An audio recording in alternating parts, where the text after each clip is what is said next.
Alors, durant cette présentation, je vais quand même essayer de vous présenter un peu la Fédération algérienne de pharmacie, avant d'en venir à cette section. Alors, à propos de la FAP, on va parler de la section FAP e-sport, Chapter Algérie, donc, et les activités et les projets de e-sport. Et enfin, les perspectives qu'on a, justement, on a un projet dès 10 juillet qui va démarrer avec ce groupe. Un petit rappel, hein, l'acte de naissance de la Fédération algérienne de pharmacie, qui est né en 2015, qui était le résultat de la réunion de plusieurs pharmaciens. On était de secteurs différents. Et à l'époque, on avait constaté qu'il était pour nous important qu'on se rencontre. Et donc, nous est venue l'idée de créer une fédération qui fédère tous les exercices, toutes les pratiques de la pharmacie. Et donc, qu'ils soient officinales, industriels, hospitaliers, biologistes. Donc, toutes ces catégories d'exercices se sont rassemblées. En même temps, récupérer l'expertise des universitaires pour contribuer à l'amélioration de la pratique pharmaceutique et la science de la pharmacie.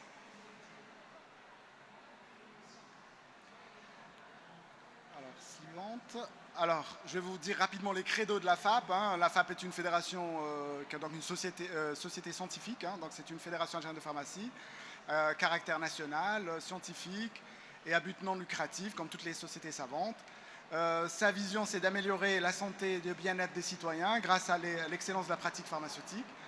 Ses missions est d'améliorer donc la santé, santé publique, et faire progresser les pratiques, quelles qu'elles soient, c'est-à-dire officinales, industrielles, biologistes, etc. et hospitalières.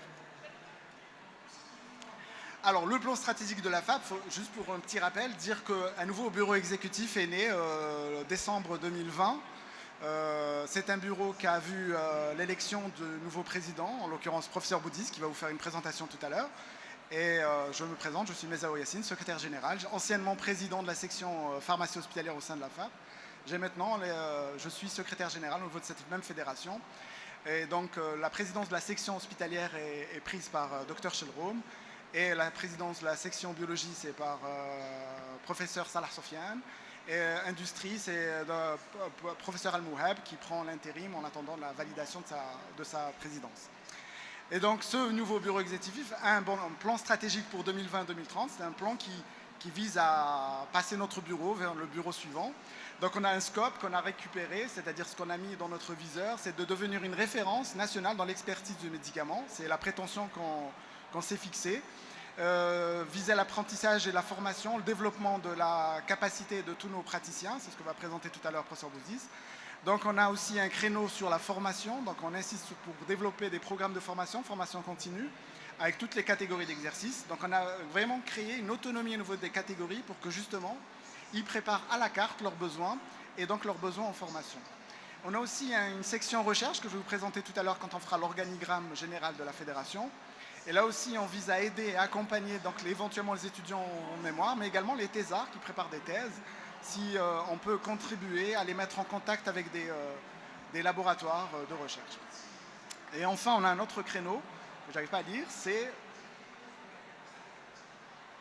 Ah, les partenariats, pardon, je n'arrivais pas à lire. C'est créer justement des partenariats avec toutes les catégories d'exercices, c'est-à-dire des partenariats avec l'industrie en particulier, pour que justement on puisse nous aider à faire aboutir nos objectifs. Et enfin, l'enseignement, c'est ça, on a un engagement à moderniser l'image de la FAP et de la rendre plus attractive et attirer toutes les catégories d'exercices, encore une fois. Alors ça, c'est l'organigramme de la FAP, j'insiste pour qu'on voit exactement toutes les catégories d'exercices. On a créé ce qu'on appelle, en fait cet organigramme est calqué sur l'organigramme de la Fédération internationale de pharmacie, donc la FIP. C'est un organigramme qui a repris le collège des pratiques. Dans ces pratiques, on retrouve la pharmacie hospitalière, la pharmacie d'officine, l'industrie et la biologie. Donc c'est les 4 catégories d'exercice. C'est le collège des pratiques qui est présidé par Dr Lajadj. Et donc chacune des sections a son propre président, un petit bureau, un bureau composé de 4 personnes qui sont chargées de collecter les besoins de leur catégorie et de faire des présentations en rapport avec leur catégorie d'exercice. On a aussi un collège, c'est le collège des sciences pharmaceutiques. C'est un collège qui chapeaute le collège des pratiques, puisque c'est un collège qui est le plus souvent formé par des universitaires. Et il est subdivisé en 3 sous-sections là aussi, pareil, avec un président de section et des mini-bureaux. Donc on a la section communication, présidée par le professeur Achouri. On a aussi la commission recherche, présidée par le professeur Allem, Inès. Et on a la catégorie formation, qui est présidée par professeur Selka. Donc vous voyez, c'est de régions différentes. Selka qui est à Tlemcen, Shelroum qui est à Belabès, voilà, pour ne pas dire de bêtises. Et on a aussi donc, toutes les catégories qui sont représentées. Et le président du Collège des sciences, c'est le professeur Djikdjik, ancien président de la Fédération algérienne de pharmacie, donc il préside le Collège des sciences. Et on a aussi regroupé au sein de la FAP plusieurs catégories. On a le groupe des jeunes pharmaciens, qui est un groupe très actif, c'est le YPG, Young Pharmacist Group. Et on a aussi un groupe e-sport, Chapter, dont j'ai le plaisir de présenter aujourd'hui leur activité et leurs perspectives. Et on a aussi le groupe de pharmaciens présents, exerçant à l'étranger. Et on a la chance d'avoir parmi nous sa présidente. Et on a aussi le projet de l'Académie algérienne de pharmacie, qui est donc un projet qu'on vraiment on a envie de retrouver pour revoir tous nos anciens professeurs, pouvoir mettre en belle image de la pharmacie. Donc FAP e-sport, que dire de FAP e-sport? Que dire sinon que c'est un groupe qui est donc tout à fait autonome de la FAP, mais qui est parrainé par la FAP, la Fédération algérienne de pharmacie, donc créé en 2015 par un groupe de volontaires qui exerçaient dans l'industrie et dans l'agence du médicament, donc très imprégné de la pharmacoéconomie et donc l'économie de santé en général, et qui était très proche de e-sport international, qui est, j'allais dire, la messe de tous les pharmacoéconomistes, tout ce qui est économie de santé, et en recherche de données, donc HEOR.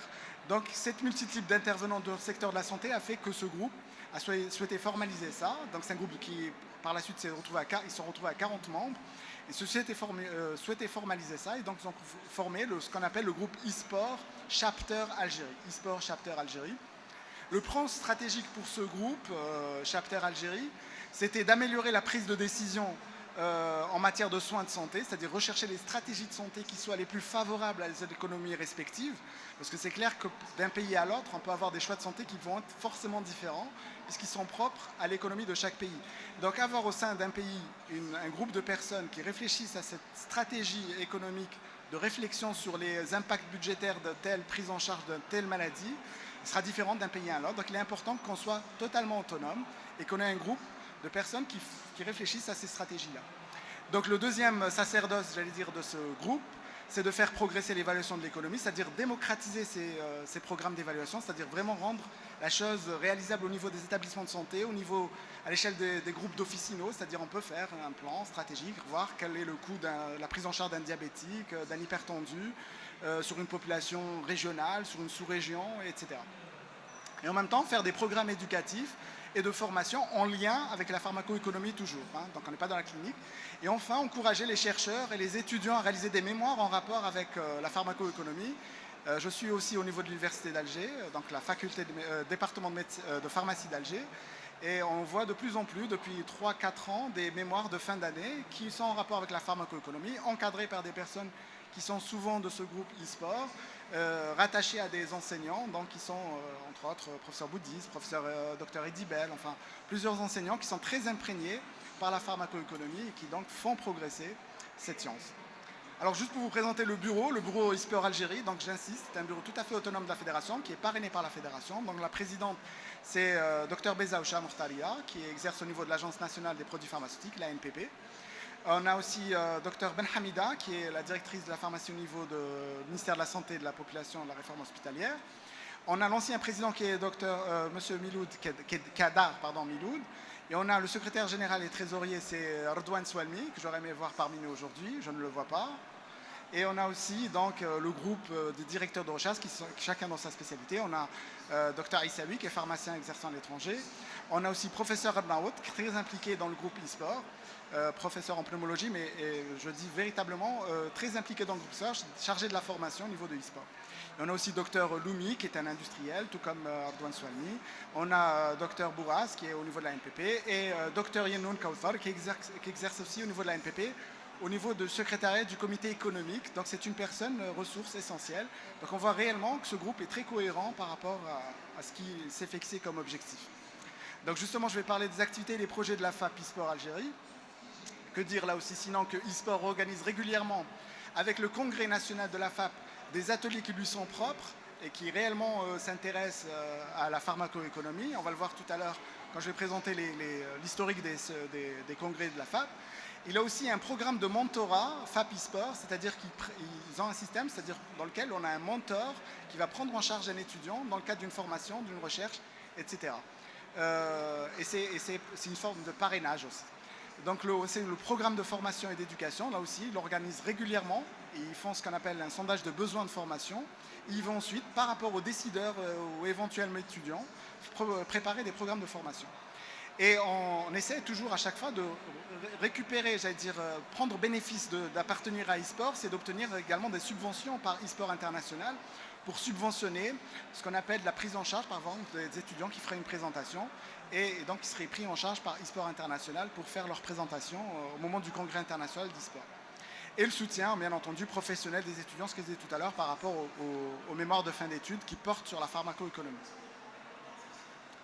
Alors, les congrès annuels de la FAP, justement, on a toujours un groupe e-sport. D'ailleurs, parfois, souvent, le titre du congrès de la FAP est un titre qui se rapproche de e-sport. Alors, le premier congrès de la FAP, c'était en 2016.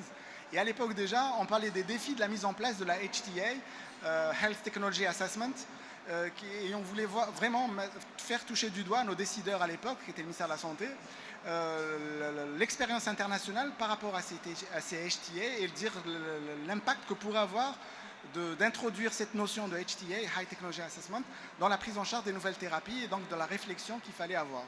Et on a vu à l'époque une expérience tunisienne qui était très intéressante qui avait été présentée, l'expérience française et celle du Royaume-Uni, qui étaient des Algériens qui exerçaient au Royaume-Uni, qui sont venus nous présenter. On a eu la chance et le plaisir d'avoir parmi nous donc professeur Jean-Luc Carousseau, qui est nul autre que le premier président de la HAS, qui est la Haute Autorité de Santé en France. Et donc, il les avait fait une excellente présentation qui avait à l'époque marqué les esprits. Et on en est particulièrement fiers qu'au niveau de la FAP, on ait pu l'avoir parmi nous. Et la deuxième année, donc c'était une année aussi très fructueuse pour le groupe e-sport, les groupes des pharmaco-économistes. Et cette année-là, on avait fait parler plutôt des contrats de partage de risque, parce qu'il y avait l'émergence de nouvelles thérapies. Et c'était des thérapies qui étaient très ciblées, donc très souvent, elles peuvent très bien marcher chez certaines catégories de personnes, mais moins bien marcher avec d'autres catégories de personnes. Et donc là, il était important que pour les payeurs, c'est-à-dire la sécurité sociale ou éventuellement les États, qu'il y ait un contrat qui les lie avec le producteur ou le fabricant du médicament pour qu'on partage les risques. C'est-à-dire que l'État ne paye que là où ça marche. Et éventuellement trouver des procédures, réfléchir sur des procédures de rétrocession, c'est-à-dire remboursement du laboratoire qui rembourserait un médicament qui n'a pas fonctionné, c'est tel ou tel autre malade. Et donc là, on avait pris des expériences qui existaient dans l'international, dans lesquelles, effectivement, le laboratoire prévoyait de rembourser certains médicaments lorsqu'ils ne fonctionnaient pas. Et on pense souvent en cancérologie, donc pour les thérapies anticancéreuses particulièrement. Et en 2018, c'était aussi une notion de pharmacoéconomie qui avait été reprise, c'était comment améliorer l'accessibilité des thérapies innovantes, puisque 2018 avait coïncidé avec l'enregistrement de plus de 10 molécules innovantes, qui, hélas, à ce jour, ne sont pas encore disponibles au niveau de nos hôpitaux, parce que, comme le disait tout à l'heure ma collègue Dr Nepchi de la PCH, la PCH ne fonctionne qu'avec la nomenclature officielle du ministère de la Santé, donc ne fonctionne pas avec la nomenclature nationale. Donc il faut bien distinguer la nomenclature de PCH de celle de nationale. Donc c'est des produits qui sont parfois enregistrés, mais qui hélas ne sont pas accessibles. Donc c'était ça l'idée. Comment discuter l'accessibilité, donc comment réfléchir pour rendre ces thérapies innovantes accessibles au plus de patients. Et donc là aussi, il y a des notions qui ont été rapportées par des labos, des notions de prise en charge globale d'un cancer, quel qu'il soit, c'est-à-dire prévoir plafonner la prise en charge d'une certaine maladie. C'est-à-dire si on déplace ce plafond, le laboratoire s'engage à rembourser le surplus. Et donc, c'est du gagnant-gagnant entre le payeur et le laboratoire. Alors, le programme e-sport Algérie aussi, le mentorship, c'est le mentorat dont j'ai parlé tout à l'heure. Ce mentorat prévoyait quoi au fait? Tout simplement des étudiants, des personnes qui étaient impliquées donc, dans la pharmacoéconomie, qui avaient un mentor, donc un spécialiste de pharmacoéconomie, qui allait le prendre en charge et faire un travail de terrain. Ce travail de terrain a été très fructueux puisqu'on a eu plus de 15 projets de recherche qui ont été publiés dans la revue officielle de e-sport, c'est Value in Health on the e-sport, qui est une revue reconnue, qui a plus de 15 projets de recherche, d'articles qui ont été publiés. Je vous invite, on va essayer de les mettre justement au niveau du site de la FAP qui a été ouvert cette semaine. Donc on va essayer de reprendre tous ces articles et les mettre, les partager, vous donner le lien pour pouvoir y accéder. Et pourront également motiver les personnes qui seraient intéressées par la pharmacoéconomie. Enfin, on voulait parler aussi de la bourse e-sport Algérie pour les étudiants, qui est attribuée annuellement pour tous les abstracts soumis par l'Algérie. Donc on peut retenir un abstract. Il sera totalement pris en charge par e-sport. Bon, depuis la pandémie, ça ne s'est pas trop fait. Mais on peut imaginer que dès reprises des congrès internationaux, on pourra effectivement reprendre cette activité et donc proposer des projets d'abstract qui seraient acceptés à l'international et qui seraient pris en charge totalement par eSport International. Et donc le dernier congrès eSport, je n'ai pas eu la chance de participer, mais il y avait une délégation algérienne très importante qui avait participé à l'époque. Et donc le groupe eSport Algérie avait été très impliqué. Il avait intégré le groupe eSport Europe et avait créé un network entre les pays arabes et un network avec les pays africains et les Health Science Policy, c'est-à-dire les politiques de santé internationales, parce que c'était important de discuter au niveau international, de discuter de toutes les politiques qui existaient au niveau de tous les pays du monde et avoir, si vous voulez, un peu le son de cloche, quelles étaient les politiques nationales au niveau de chaque pays pour adapter nos capacités, j'allais dire, financières à cette situation. Et donc c'était l'occasion de tisser des liens et de regrouper et créer des groupes de recherche qui soient interpays et donc internationaux. Alors les perspectives, on y vient. Alors les perspectives d'e-sport dans le plan du dernier mandat qui a été donc 2020, décembre 2020. Toujours on est resté sur nos principales, j'allais dire, créneaux, c'est-à-dire la formation recherche, publication de guidelines. Ça c'est un projet qui a été mis en avant et qu'on souhaite vraiment le mettre plus en avant. Parce qu'on veut véritablement, parce qu'on a actuellement ce qu'on appelle des commissions, comités économiques, on veut que ce comité économique qui est installé au niveau du ministère de l'Industrie pharmaceutique puisse s'aider de ces guidelines qui seraient propres à l'Algérie pour pouvoir avoir des décisions qui soient plus claires vis-à-vis des laboratoires. Et en même temps, on a l'idée d'organiser des séminaires et des conférences qui soient ciblées ou parfois générales. Si parfois on veut recruter le plus de monde, donc on fera des séminaires qui traitent la pharmacologie générale. Et si on veut cibler parfois le diabète, l'hypertension, la cancérologie, etc. Donc c'est un projet qui est inscrit dans ce mandat, le mandat de 5 ans. Alors, juste pour vous donner ce qui est prévu, donc on a les programmes de formation vont porter sur le principe de l'évaluation clinique des médicaments en partenaire avec le comité de transparence français, c'est-à-dire c'est le fameux comité qui vous donne les fameux SMR et ASMR, donc service médical rendu des médicaments et l'amélioration du service médical rendu de certaines thérapies. On s'est également attaché à faire des formations sur les principes de l'évaluation du prix. Et là, on s'est rapproché du CEPS, qui est le Comité économique produits de santé en France, qui est un peu la référence pour la décision des prix. Et on a également pris l'expérience belge avec l'INAM et l'expérience turque avec le SSI. Donc ce sont 3 organismes qu'on estime très puissants, qui ont réellement de l'expérience dans ce domaine, dans l'évaluation des prix, pour discuter les prix avec les laboratoires. Et enfin, on a le projet de faire des universités d'été, donc Summer Session, pour faire les HTA, je vous ai dit, Health Therapy Assessment. Donc c'est des training programmes, c'est des programmes d'entraînement en partenariat avec eSport International là aussi. Alors les guidelines qu'on se propose de faire, il y a 4 guidelines majeures qu'on est véritablement les mettre en place. C'est la structure organisation de l'évaluation de technologie de santé. C'est vraiment faire un guideline qui expliquerait comment on ferait pour justement faire une évaluation, j'allais dire objective d'une thérapie et avoir une bonne lecture de toutes les études de pharmacoéconomie qu'on nous remettrait. Un guide de l'évaluation des prix et du remboursement des technologies de santé, de ces nouvelles technologies de santé, et un guide de l'évaluation clinique. Là aussi, avoir une lecture objective des essais cliniques qui sont remis dans le cadre de l'enregistrement. Donc il est important qu'on puisse avoir une lecture critique, donc on ne lise pas simplement des chiffres, qu'on ait réellement un impact budgétaire de ce qui est remis, et j'allais dire la transposabilité en vie réelle des chiffres qu'on reçoit parfois en essais cliniques. Et enfin, le 4e guideline qu'on se propose, c'est de faire des guides d'évaluation économique des techniques de santé. C'est là aussi, c'est par rapport plutôt aux impacts budgétaires de la prise en charge d'une telle maladie sur telle ligne de traitement, 3e ligne de traitement, 4e ligne de traitement. Alors, les séminaires et conférences qui sont programmés sur cette échéance 2021, on a dès le 10 juillet prochain, donc une conférence qui va porter sur les Health Technology Assessment, avec l'expertise de l'Arabie Saoudite qui est très nouvelle dans ce domaine, donc et qui est nouvelle mais en même temps qui a démarré très vite. Donc on veut réellement avoir leur son de cloche, voir comment ils ont fait pour reprendre leur expérience. On a les Émirats Arabes Unis qui ont une expérience un peu plus ancienne, et là aussi on va avoir un retour d'expérience qui est fait à leur niveau. Et la Tunisie qui a à son niveau, ils ont une haute autorité de santé qu'on a eu le plaisir d'entendre la dernière fois avec le professeur Boutis. La Tunisie est vraiment en avance par rapport à ça. On a prévu en septembre 2021 avec la PCH un travail avec une forme de panel sur la prise de décision de l'évaluation de médicaments, l'impact économique des nouvelles thérapies. Donc on va s'intéresser à la fameuse liste commerciale PCH. Donc on a un travail qu'on ferait avec la PCH, la Sécurité sociale et le comité économique du ministère de l'Industrie pharmaceutique. Et le 3e programme pour cet exercice 2020, c'est de faire l'impact des nouvelles réglementations sur l'industrie pharmaceutique. Ça, on propose de le faire dès octobre pour laisser cette réglementation imprégnée par tous les partenaires de la FAP pour justement donner leur retour d'information et en discuter. Et enfin, voir les critères d'évaluation pour les thérapies géniques en Algérie, parce qu'effectivement, c'est des thérapies qui vont forcément entrer un jour ou l'autre. Donc il est important qu'on ait des critères prédéfinis pour pouvoir, lorsqu'on on serait dans des comités économiques, on aura à les étudier, il faut qu'on ait une idée, parce que c'est des prix qui sont hautement très élevés, donc il faut réellement mesurer l'impact et voir est-ce que l'apport que pourraient apporter ces technologies. Et je vous remercie pour votre attention.